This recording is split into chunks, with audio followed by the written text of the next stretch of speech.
Ei, gente, eu sou Joás, presidente da Alinhavo, e esse é mais um Alinha Cast, podcast da empresa Júnior da Escola de Belas Artes.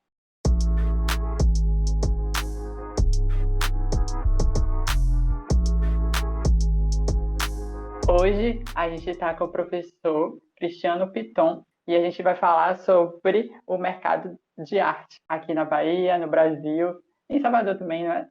E para começar, eu queria que o professor se apresentasse, falasse quem é ele, um pouco da história dele, que levou a ser artista, conta um pouco da sua caminhada, professor.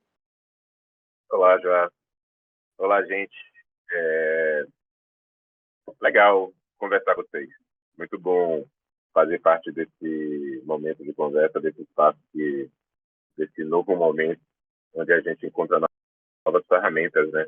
E falando em novas ferramentas, eu sou Cristiano Piton, sou chegado em ferramentas, sou um professor, construtor, arteiro, professor atualmente de duas componentes curriculares lá da Escola de Belas Artes, expressão tridimensional 3 e desenho 5. Faço parte de um grupo chamado GIA, desde os tempos da minha graduação. Sou formado em artes visuais lá pela Escola de Belas Artes e fiz mestrado e doutorado lá na Escola de Belas Artes também, no programa de pós-graduação em artes visuais. Então, sou uma pessoa que aprecia esse aprofundamento na pesquisa que a universidade proporciona e que acredita piamente que dentro desse aprofundamento existe lugar para pesquisar arte e que uma coisa ciência combina totalmente com a criação artística. Uhum. E, assim, entrando já mais no assunto mesmo, eu perguntar para você o que consiste no mercado de arte e como que ele se configura agora na contemporaneidade, né? Eu acho que no popular, quando a gente pensa em mercado de arte, a gente lembra logo daqueles quadros mais antigos, Renascença, aquelas leilões de arte. Queria saber como é que está acontecendo agora, na contemporaneidade, nos dias de hoje. Pois é, João. Já pensou se a gente dependesse do mercado de arte, estivesse restrito à venda de obras antigas, não teria lugar para a gente sobreviver enquanto artista, né? Uhum. E aí, trago uma reflexão que o mercado de arte é um pouco mais amplo do que isso, do que essa coisa que a gente conhece, né?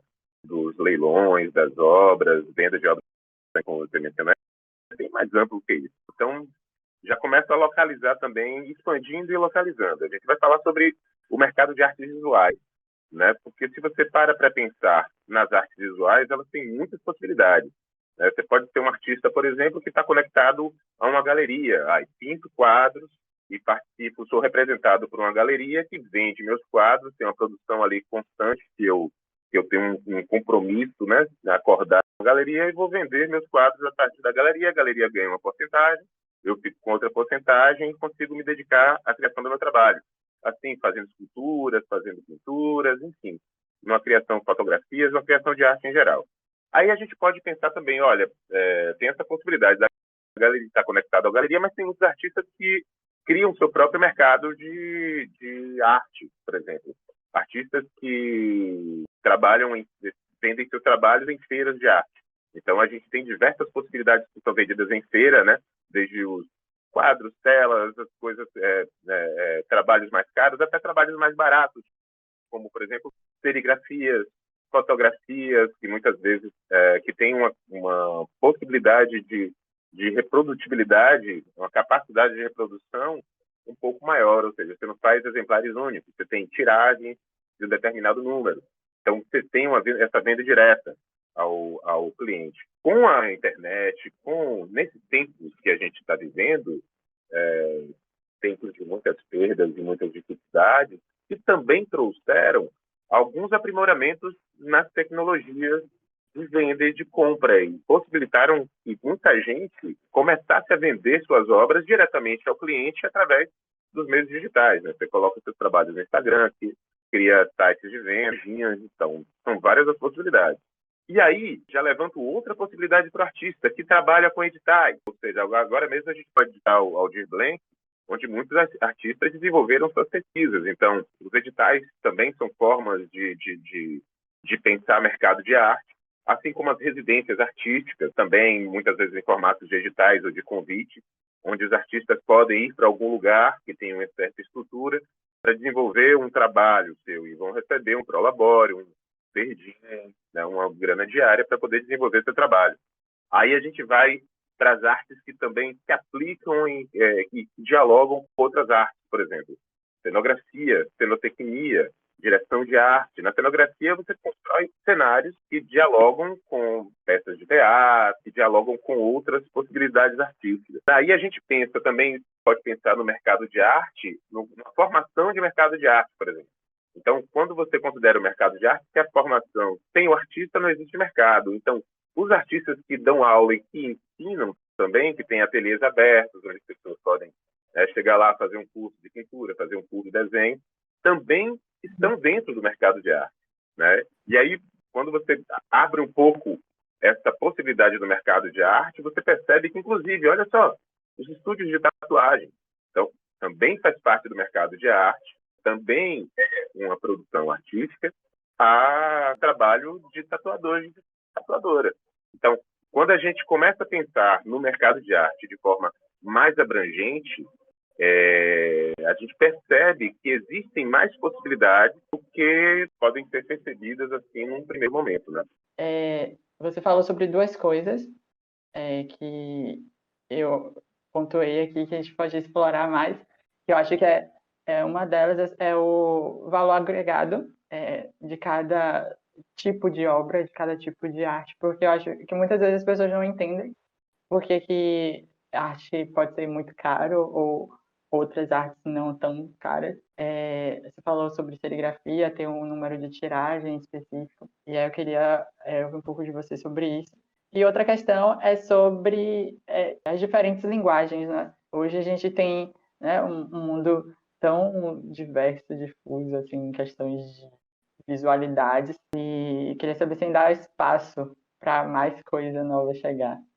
Então, sempre há espaço para coisas novas chegarem. E essas coisas novas nunca são totalmente novas, né? Tem sempre um cheirinho de uma referência antiga numa coisa nova. Mas o que a gente faz? A gente fica recombinando, né, cara? Eu acho que essa construção de tecnologias e sobreposição de tecnologias, a gente, quando descobre alguma tecnologia nova, é meio ofuscado, e depois que passa o tempo, essa tecnologia ela vai dando lugar às outras coisas, às outras linguagens, às outras técnicas, e começam a construir diálogos. Então, sempre vão existir tecnologias novas que vão gerar coisas novas, novas possibilidades, e que vão dialogar com as coisas antigas. Por isso que eu digo que no meio, quando chega uma coisa nova, quando aparece uma coisa nova, tem sempre um cheirinho de coisa velha nessa coisa nova, um cheirinho de uma referência antiga. Com relação ao valor agregado da obra, é muito amplo. Então, existem muitas possibilidades de compreender, de construir esse valor.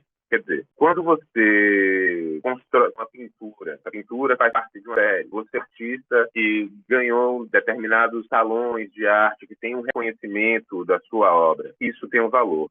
Né? O valor do quanto tempo aquele artista está no mercado, como ele conseguiu falhar o trabalho, enfim, essas coisas, obras, é isso. O preço do artista é o primeiro fator. O segundo fator é a técnica e a tiragem, ou seja, uma coisa que é feita individualmente, uma pintura, ela é uma pintura, é um objeto único, mesmo que faça parte de uma série. Enquanto que uma fotografia ou uma serigrafia, uma gravura digital, uma estilogravura, uma litogravura, elas são reproduções. Então, dentro dessas reproduções, também varia o valor, o número de reproduções feitas de uma mesma obra. Então, isso é chamado de tiragem. Então, uma tiragem de 50 cópias. Então, você vai ter ali registrado na sua gravura, pelo artista, 1 de 50, que é um compromisso que o artista assumiu de não fazer mais depois que tiverem 50 cópias. Então, 50 pessoas têm aquele objeto. Né? É diferente de uma tiragem de 1.000, de 1 milhão. Tá? Então, isso tudo, todas essas possibilidades, vão agregando valor ao objeto artístico, assim como o material que é utilizado, papéis caríssimos que podem ser utilizados na serigrafia e o papel de jornal, por exemplo, um papel fininho. Então, isso também agrega valor. Então, existem várias possibilidades de agregar valor ao trabalho e de determinar o quanto é que aquele objeto vai custar no mercado. Agora, o que mais possibilita que isso seja realizado enquanto mercado pelas pessoas no cotidiano é uma educação para a arte. Ou seja, quando você está acostumado no seu cotidiano a ter uma obra de arte presa na sua parede, você está próximo ali do mercado de arte. Tem aquele artista que você gosta, aquela pessoa que você acha interessante, que, olha, adoro ter um trabalho de tal pessoa aqui, de tal grupo, aqui na minha parede, porque isso me remete a coisas interessantes e tal. Então, essas coisas são muito importantes. Então, existe uma construção do mercado também. O artista, além de ser responsável, de alguma forma, pela construção da sua própria obra, é bem diferente, né? O artista independente hoje na arte contemporânea, ele é responsável por muitas coisas, né? Por conceber, vender, gerar os meios de venda, montar a loja, tomar conta de balcão. Então, o artista contemporâneo, ele tem que dar conta de 1000 coisas ao mesmo tempo, né? Então, a gente constrói nosso próprio mercado e a gente também é responsável, de alguma forma, por educar as pessoas, que é o papel, por exemplo, de uma feira de arte. Quando você tem uma feira de arte que acontece num determinado lugar, sempre acontece naquele lugar em um determinado período, as pessoas se acostumam a saber, olha, tem aquela feira, vou ter um aniversário da minha amiga, o que é que eu compro? Vou no shopping? Não, vou na feira que vai ter agora uma edição nesse próximo fim de semana, já vou lá, já vou poder comprar aquela gravura daquele grupo, daquela galera, vai ter tudo a ver com a cara dela. Então a gente, de alguma forma, se acostuma com essa construção, com esse mercado de arte, mas isso depende de uma construção. Então, o mercado, ao mesmo tempo que a gente está dentro de uma estrutura de mercado, a gente também constrói essa estrutura de mercado para que ela dê certo. Uma coisa que eu fico pensando, eu faço licenciatura hoje, licenciatura em desenho plástica na EBA, e antes eu fiz design de interiores em outra universidade. E eu fico pensando que nesse momento agora eu estou pensando muito mais nessa criação do público mesmo, assim, da educação artística. Mas quando eu fazia design de interiores, eu pensava em agregar arte ao meu trabalho, né, aos projetos e tudo mais. E eu fico pensando se existe um lugar certo para cada arte estar. Não sei se você me compreende, mas eu estou falando de artes versus decoração, sabe? Se existe uma barreira sobre isso. Enfim, é uma questão minha que talvez seja para o público também. Então, cara, uma coisa que eu sempre falo para a galera lá da Escola de Belas Artes, que passa pelas minhas matérias, é o seguinte: na Belas Artes a gente tem 4 cursos, né? Tem desenho, licenciatura em desenho de plástica, arte visuais, design de interiores e a licenciatura, né? Uhum. E o antigo desenho industrial, design gráfico. Tá? Então, quando a gente está lá dentro da Escola de Belas Artes, tem um artista que está ali junto com alguém que está estudando design de interiores. Então, existe ali já a construção de um mercado de arte que muitas vezes não é enxergado, observado pelo próprio estudante de arte.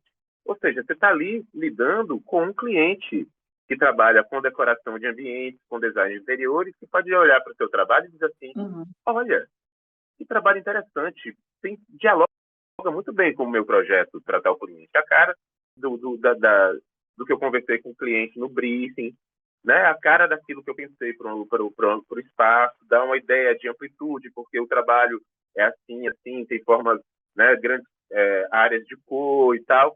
Então, essa construção, essa barreira é muito esquisita, Joel, é verdade, porque a gente está trabalhando com a mesma coisa.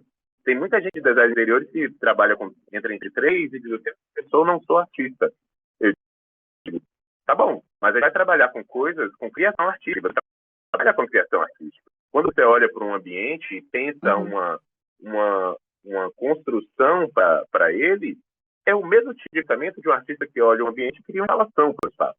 Então, não existem barreiras quando se trata da criação artística. O que é que o designer de interiores faz com o ambiente? Ele cria um ambiente tridimensional. Então, existem áreas de diálogo que são muito íntimas. Essas separações, eu acho que elas atrapalham muito a compreensão maior de mercado. Depende, assim, muito da sua proposta, que você quer agregar aquele espaço, enfim. É porque eu penso muito que existem obras realmente que eu não vejo num contexto de casa, sabe? Acho que em outros contextos pode ser possível. Mas eu acho que talvez seja realmente essa questão minha de observar. Então, assim, não tem não existe exatamente um lugar certo para cada tipo de arte, só a concepção que você quer para aquele espaço. Eu fico muito pensando nisso porque às vezes eu vejo obras e aí as pessoas que estão de fora acham incríveis e lindas, e aí a minha interpretação é uma outra, e talvez eu acredite que não fosse tão legal ter aquela obra dentro da sua casa, e às vezes a pessoa fala, leva para minha casa. Não é o contexto, eu acho que é uma questão mais de você observar e de entender mesmo o que o artista está criando ali. E criar um diálogo entre o artista e a pessoa que vai conviver com aquela obra no cotidiano, né? Porque algo que eu converso muito com amigos, né, que trabalham inteiro, vendem seus trabalhos, e tem uma relação direta com o público que compra o seu trabalho, que é a seguinte: quando alguém vai adquirir uma obra, é importante que essa obra faça algum sentido para quem adquire. É importante que a pessoa que adquire a obra, ela saiba o contexto onde que aquilo foi feito, que trata, como é que o artista trabalha, em que situação foi concebida aquilo. Quanto mais a pessoa que compra sabe sobre aquilo que está adquirindo, mais valor aquilo vai ter. Ou seja, quando você tem uma obra pendurada na sua sala, chega alguém para visitar a sua casa e diz assim, olha que interessante, e você sabe da história daquela obra, né? Aquela tem alguma relação com aquilo que você faz, aquilo faz sentido, né? Então, quando o artista vende trabalho, é importante que quem compra precisa saber alguma informação daquilo, né? Alguma coisa da história daquilo. As pessoas que mais vendem, meus amigos que mais vendem, costumam contar muita história para quem está adquirindo, porque aquilo começa a fazer sentido para a pessoa que adquire. E aí, já pensando nisso também, vou te perguntar uma coisa: existe uma temática que você observa, ou um tipo de arte, um tipo de técnica que seja preferida, assim, que as pessoas consomem mais? E se tem alguma que você acha que é desvalorizada, que você deveria, sei lá, ganhar mais palco, ter as pessoas conhecerem melhor? Eu não sei se existe uma técnica preferida, mas a gente vê muitas pessoas, culturalmente falando, a gente vê muita gente, quando se fala em artes visuais, às vezes existe um pensamento voltado para determinado tipo de linguagem artística. Mas não acho que seja uma regra que. Não acho. Eu acho que depende muito mais da relação daquele que compra e daquele que vende. É uma relação de artista, porque, por exemplo, você pode se conectar com um artista que trabalha com pintura, que não tem dinheiro para comprar uma pintura daquele artista, mas ele faz uns cartazes maravilhosos, uns posters maravilhosos, umas serigrafias lindas. Você diz, olha, posso adquirir uma serigrafia desse artista. Então, a serigrafia é uma técnica que eu vejo, e as gravuras de forma geral, eu vejo que muitos artistas começaram a utilizar para conseguirem mercado, né? Para alcançar um determinado lugar de mercado. Então, são linguagens diferentes, né? Porque se a gente for falar do grande mercado, dos mercadários de arte, a gente vê coisas, instalações sendo vendidas, objetos invisíveis, né? Sendo vendidos. Já tivemos objetos sendo vendidos há pouco tempo. Então, existe uma das coisas que alimenta o grande mercado. Acontece uma vocação e a capacidade que essas obras têm de aparecer, né, de ganhar valor midiático, né? Isso também são formas diferentes de alcançar, em determinado momento, os grandes murais. Então, a obra de arte está nesse lugar de contestação, e essa contestação, ela também é valorizada dentro de um grande mercado de arte, né? E sobre, assim, a desvalorização que a gente ouve muito falar do mercado artístico, especialmente aqui no Nordeste, no nosso contexto, Bahia, Salvador também. Não sei se você já viu, tem um meme que é o Brasil inteiro, o mapa do Brasil, e aí tem grifado só o estado do Sudeste, Rio e São Paulo, e como arte brasileira, e todo o resto como arte popular, arte regional. E aí eu queria saber de você, o que você pensa sobre isso, essa desvalorização, e se uma coisa pode ter relação com a outra, e sobre esse êxodo, né, que muitas vezes o artista ele precisa fazer, de sair daqui da Bahia e para outros estados, para São Paulo, Rio, enfim, ou até mesmo sair do país para conseguir, né, trabalhar, produzir, viver de arte. ter o reconhecimento, né, esperado. complexo. E quando você não está a fim de sair daqui para poder desenvolver seu trabalho, como é que você faz? Eu acho que é um fator muito complexo mesmo. Né? Quando você fala de alcançar o grande mercado de arte, a aproximação de determinado centro, venda e de comercialização de arte, às vezes é importante, né? Você está perto ali de onde a coisa acontece. Né? Existem artistas que são capazes de estar em seu lugar e construir diálogos com diversos outros lugares. Mas aí, como a gente estava falando anteriormente, são muitas camadas, né, cara? Então, quando a gente fala de mercado, a gente fala pensando no mercado daquela forma ampla que eu falei, né?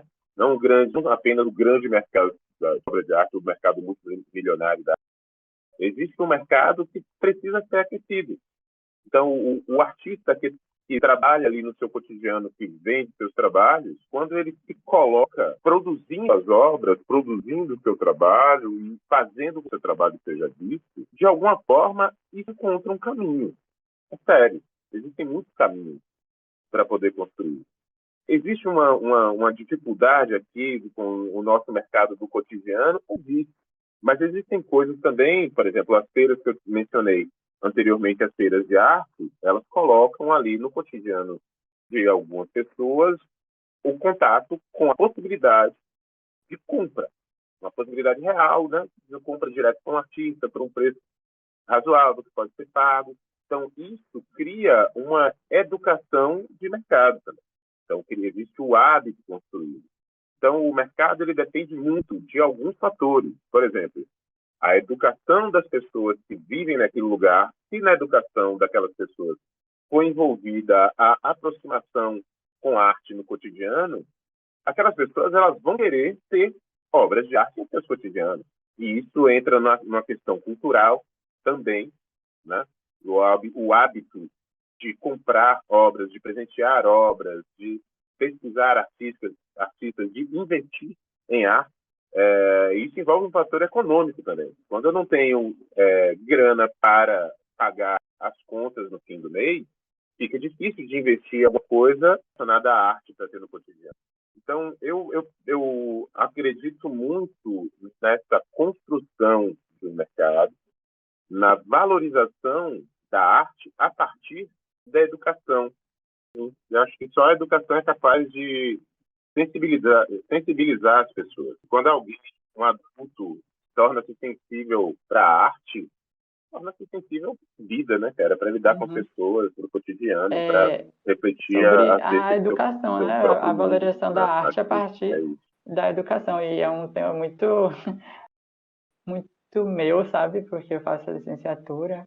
E, para mim, realmente, eu acho que a educação é o que vai salvar a indústria cultural em si, assim, total.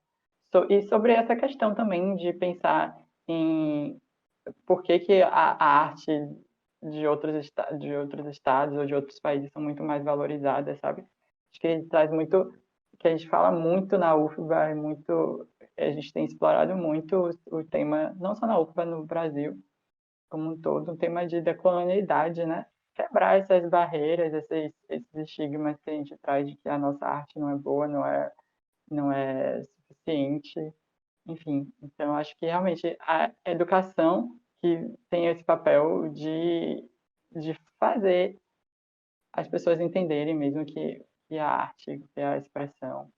E eu acho que se todo mundo tiver a oportunidade de se perceber como artista em algum ponto, de conhecer, a oportunidade de trabalhar, entender as técnicas de arte também, é um passo incrível para poder, enfim, ter esse entendimento mesmo do que é a arte, da valorização da arte mesmo.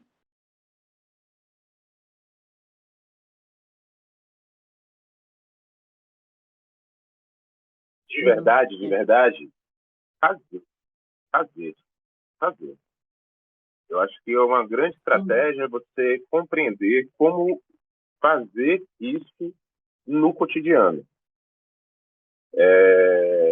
Vou dar um exemplo pessoal. Tenho uma formação de técnica em eletrônica na escola técnica e comecei a trabalhar como técnico logo depois do segundo grau, né? A gente já sai da escola técnica ali com uma possibilidade de emprego. Isso é super interessante para gerar autonomia. Só que chegou um momento que a profissão de técnico estava me angustiando, cara. E assim, tô 1 ano, 2 anos trabalhando assim. E eu encontrei na universidade uma forma de dar fluxo para aquilo que eu queria, que era trabalhar com artes visuais.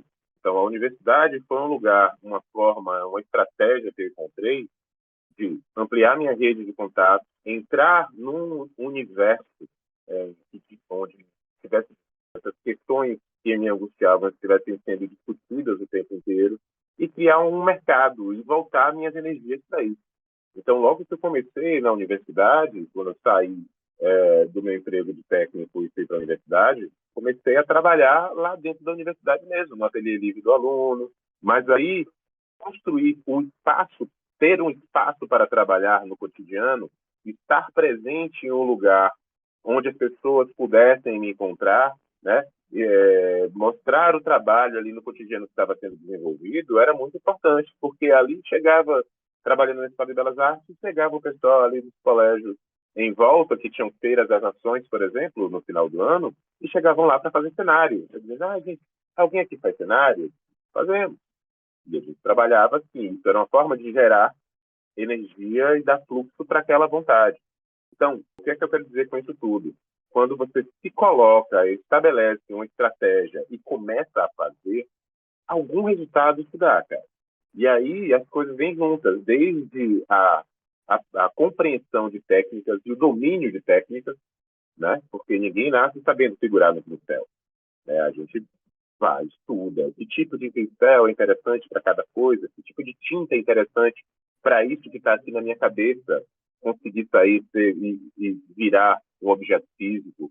Então, acho que o primeiro passo para alguém que quer trabalhar com arte é produzir, estabelecer um fluxo de produção, arranjar um canto para trabalhar, porque isso é muito importante. Um canto que eu digo para trabalhar vai desde um espaço de ateliê até uma agenda, onde você anote suas ideias, registre, e assim que você tiver possibilidade, você executa. Então, criar fluxo, compreender aquilo que você deseja, estabelecer metas e trabalhar, produzir. Porque essa produção também, quando você dá fluxo para essa produção, quando você mostra essa produção, você passa a ser conhecido por mais pessoas. E as pessoas começam a querer aquele seu trabalho. Você tem a capacidade de, quando existe um evento, existe um salão de arte, você poder mandar o seu trabalho para o salão. Então, a primeira coisa é produzir, cara. Aprender as técnicas, estabelecer um fluxo, possibilite, porque às vezes você não quer fazer trabalhos para vender, por exemplo. Mas aí, de repente, trabalhar ali, mandar projetos para editais, mandar projetos do interior para participar de residências artistas. Nesse período da minha graduação, que é o AFBEU, o antigo AFBEU, que é um teatro, uma galeria super importante no Canelo, que acabou de ser destruído. Então, o GIA surgiu de uma vontade de montar o próprio mercado, de estabelecer os contatos independentes dos espaços que eram poucos e que eram vigentes aqui em Salvador. Então, uma das estratégias que a gente fez lá naquele período, só para você ter uma ideia, o Salão de Maio, a gente bolou um salão de intervenções urbanas e convidamos as pessoas ainda por e-mail, né? Não tinha nem Orkut ainda, cara. Não tinha nem YouTube ainda. A gente mandou e-mail para as pessoas, Gmail já tinha. A gente mandou e-mail para artistas conhecidos, esses artistas conhecidos mandaram e-mail para os artistas de um edital de arte pública, onde não existiria uma seleção, o único critério para a montagem dos trabalhos era que a gente desse conta de montar, a gente não tinha apoio. Então, era um grupo que dizia assim, gente, quem tiver trabalho de intervenções, pode mandar para Salvador, se a gente conseguir, a gente faz. Vários artistas vieram para cá também montar seus trabalhos, né? Desses artistas que vêm construindo amizades que duram até hoje e que constroem seus próprios mercados também. Então, isso reverbera, cara, de alguma forma. Então, gerar fluxo, acreditar no próprio trabalho e começar a fazer é fundamental. Não dá para esperar as coisas darem convenientes, não dá para esperar o espaço cultural, não dá para esperar a galeria, não dá para considerar o mercado de trabalho, né?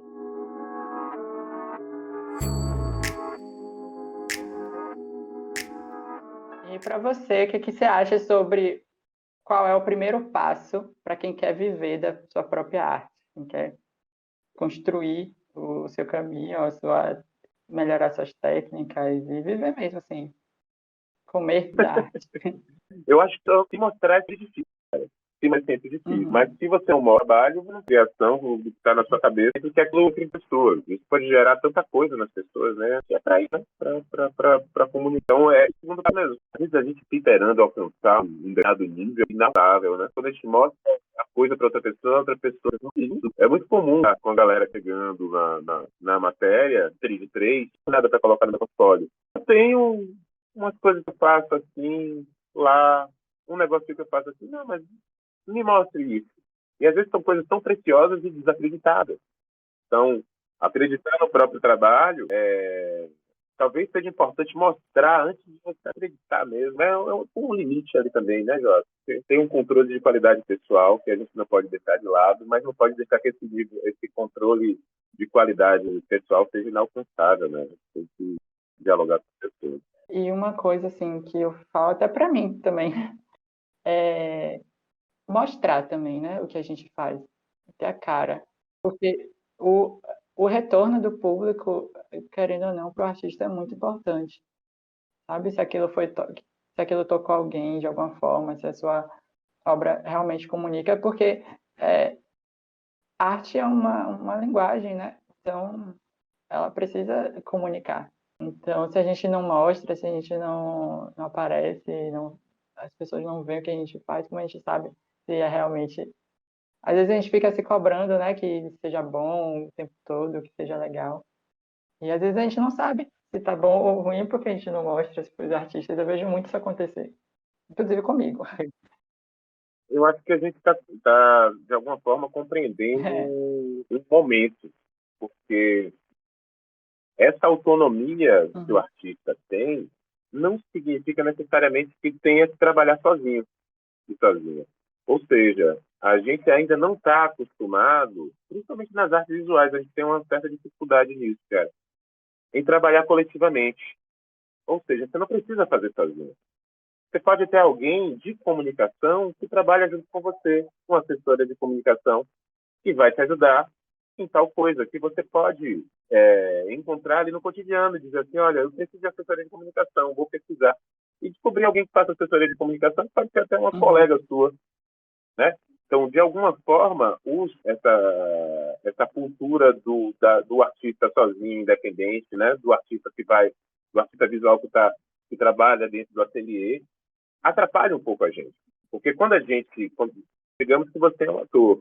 Como ator, quando você vai fazer uma peça de teatro, tem alguém que vai fazer o figurino, tem alguém que vai fazer o cenário, tem alguém que vai fazer a luz, tem o teatro, tem a equipe técnica. Então, você já é habituado a trabalhar com coletivo. Nas artes visuais, a gente acha que a gente tem que fazer tudo sozinho. A gente tem que fazer nosso site sozinho, a gente tem que fazer nosso Instagram sozinho, a gente tem que fazer nossa lojinha sozinho, a gente tem que fazer tudo sozinho. Isso atrapalha um pouco, no geral. Né? Se você pensa, ó, se eu divido o trabalho, eu posso multiplicar o alcance e dividir a grana também. A gente não dá para ser bom nisso, né, cara? Então a gente sempre deixa alguma coisa de lado. Com certeza. Né? Então talvez uma estratégia, uma construção coletiva, uma ideia de que a gente não está fazendo, que a gente até tem a possibilidade de fazer um monte de coisa sozinho. Mas quando você faz tudo sozinho, alguma coisa vai ficar precária.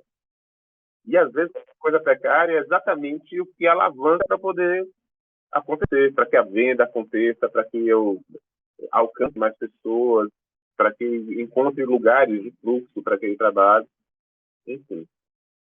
O que você acha sobre mostrar, né, formas de ser notado ao público, qual os meios? Eu acho que você falou sobre as feiras de arte, sobre a própria internet hoje. E aí, junto com isso também, eu queria perguntar o que você está achando desse movimento assim, de os artistas terem que se redobrar, assim, virar, sei lá, produtores de conteúdo para a internet, para poder a obra ser realmente vista e alcançada por um público maior. Eu realmente, isso é um ponto até que eu não tenho muita opinião sobre, porque acho que é muito bom em alguns momentos e outros não tanto. Muita gente. Agora, o grande lance é conseguir fazer as conexões, né? E é bem difícil. Fazer as conexões às vezes exige uma certa atenção. E assumir, como você falou, essa fragilidade, essa incapacidade de dar conta de tudo, é importante, inclusive, para que a gente entenda como é trabalhar em equipe. Mas a gente nunca foi ensinado a trabalhar em equipe. Nossas equipes de trabalho escolar sempre são aquela coisa absurda que você tem aquela pessoa que concentra o trabalho e faz tudo e não consegue dividir, ou e quando divide acaba sendo muito autoritária, porque existe uma casca grossa que rola, porque tem sempre aquela pessoa que é mais encostada, que não faz parte do trabalho, tem aquela pessoa que é preguiçosa mesmo, não quer fazer nada e que é manipuladora e faz redistribui, tem aquela pessoa que até quer participar, até é proativa, mas o pessoal faltando, enche tanto saco, essa bagunça, essa coisa que eu não quero nem me aproximar muito disso. Então, a nossa ideia de trabalho em equipe, de trabalho coletivo, ela é sabotada desde a nossa escola, desde o nosso ensino fundamental. Né? Quando você pensa em trabalho em equipe, tem essa imagem na cabeça. Ou você é aquela pessoa folgada que diz, trabalho em equipe, deixa o pessoal trabalhar para mim. Ou você é aquela pessoa estressada, não aguento trabalho em equipe, eu tenho que ser sozinha. Ou você é aquela pessoa que diz assim, não aguento essa discussão toda, velho. Me diga aí o que é que eu preciso fazer, que eu faço. Então, existem algumas imagens, arquétipos que vêm à nossa cabeça de trabalho de equipe, e é tudo muito desagradável. Nunca é uma experiência tão muito legal. É sempre Acho que é meio muito traumática. Né? esses dois últimos pontos, assim, de mostrar a arte e de você pensar em trabalhar em grupo, acho que fala muito sobre você se ver com a pessoa com um pouco de vulnerabilidade, sabe? De que você não é o ser perfeito, que você se colocar nesse Sim. lugar mesmo de que as coisas precisam acontecer e aí você precisa correr certos riscos. Acho que corre para tudo, até não só para a arte. Porque pode tomar potências, né, cara? Uhum. Você concebeu a potência de cada Exatamente. indivíduo dentro de um grupo. Quando essa potência é compreendida, o trabalho Uhum. ele cresce, né? Porque se naquela equipe da escola, né? E a líder da equipe, vamos criar uma imagem, se a líder da equipe que sempre se sente sobrecarregada de trabalho e que no futuro corre o risco de tornar-se uma pessoa centralizadora, se essa líder de equipe percebe o potencial que aquela pessoa que fica conversando o tempo todo e que fica todo mundo olhando para aquela pessoa, se ela percebe isso, ela pode trabalhar com essa potência. Pegar e escrever um bom texto e entregar para essa pessoa para ela falar lá na frente. Já que aquela pessoa que escreve muito bem, às vezes não tem, quando chega na não consegue ser nervosa. Então, se a gente consegue compreender que as pessoas têm lugar para todo mundo, a gente consegue compreender de que forma isso pode ser melhor executado, né? Talvez. Sim, sim. E aqui, sim, puxando a sardinha um pouco para alinhavo agora, eu acho que a gente tem explorado muito um conceito que nosso professor orientador ele fala bastante para a gente de transdisciplinaridade, porque ao contrário de outras empresas juniores na vida, assim, a Alinhavo não é a empresa júnior de um curso, ela é a empresa júnior da Escola de Belas Artes. Então, a gente tem contato real com todos os cursos dentro da empresa. E você tem essa possibilidade de entender que o processo em grupo é importante e também de se experimentar em outras possibilidades, a não ser aquela do seu próprio curso, sabe? Então, isso é muito legal de você estar trabalhando em uma equipe e estar vendo um pouco de tudo, sabe? Sabendo como tudo está acontecendo. Eu acho que é um trabalho muito mais integrado do que se você pensar na interdisciplinaridade. Todo mundo trabalha junto, mas cada um no seu cantinho. Tá todo mundo alinhado, a gente mistura bastante. Assim. A gente está chegando ao fim já. Foi muito boa a nossa conversa. E aí, para terminar, eu queria que você falasse uma visão geral do presente, na verdade, do presente e do futuro do mercado artístico, assim, nesse sentido, pandemia e pós-pandemia, o que é que você acha que mudou muito agora e o que aí vai continuar, o que você acha que depois talvez... Eu acho que é tempo de cada artista fazer a sua guia, cara, acreditar no seu trabalho, produzir, arranjar fluxos de venda. Arranjar fluxo de venda não significa vender sozinho, é falar com aquele colega, aquela colega que é boa de redes sociais, que é boa de público. Amiga, vamos dialogar. Você não quer uma porcentagem aqui, não. Tudo que você vender aqui, você vai ter uma porcentagem. Acho que a gente tem o mercado de arte com algo que é possível e se colocar produzindo faz com que as pessoas achem que é possível. Quando as pessoas acham que é possível ter uma gravura ali na sua casa, dar de presente, ao invés de gastar R$ 200, R$ 300, R$ 100 com um presente, pô, dá uma gravura de R$ 100, até uma obra de arte, né, original, né? Dá uma gravura de 50 conto, dá um desenho, né, faz uma caricatura, vai compreender esse mercado, também é nosso papel. Eu acho que a gente tem que construir, compreender coletivamente como é que a gente constrói isso, nos dá potência, nos dá força, né? E nos dá autonomia, sair de um mercado que já está pré-estabelecido e construir nosso próprio mercado. No mais, respeitar a sua própria produção e, a partir desse respeito, da construção dessa produção no cotidiano, como é que eu vou fazer com que essa produção esteja voltada para o meu cotidiano, com que eu faça isso todos os dias? Porque estamos falando de trabalho, né? Trabalho é diário. E, a partir daí, gerar o fluxo para isso, tá? É mais ou menos por aí.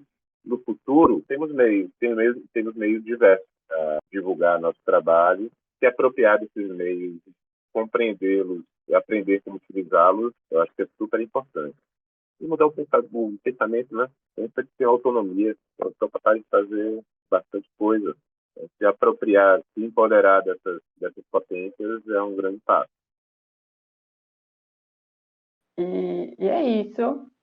Eu gostei muito da conversa, acho que foi bem legal, tirou bastante dúvidas minhas, tenho certeza de que estiver ouvindo, assim, fez pensar bastante. Professor, muito, muito obrigado pelo seu tempo, muito obrigado por estar aqui com a gente. Você é um grande incentivador da Alinhavo. E é isso, continue. Obrigado, professor. E entre 3 em desenho 5, mais ou menos no meio do semestre, para o meio do semestre, eu estou preparando um dia de aula aberta. Aí eu vou falar com vocês. E aí, quem estiver ouvindo o podcast e tal, vai poder participar também. Vou abrir o endereço da sala e a gente vai ter um dia de aula aberta de trilha. Mais para frente. Tá bom? Nossa, que massa, muito legal. Oportunidade para todo mundo. Obrigado, professor. Obrigado para quem está ouvindo. E é isso. Esse foi mais uma Linha Cast.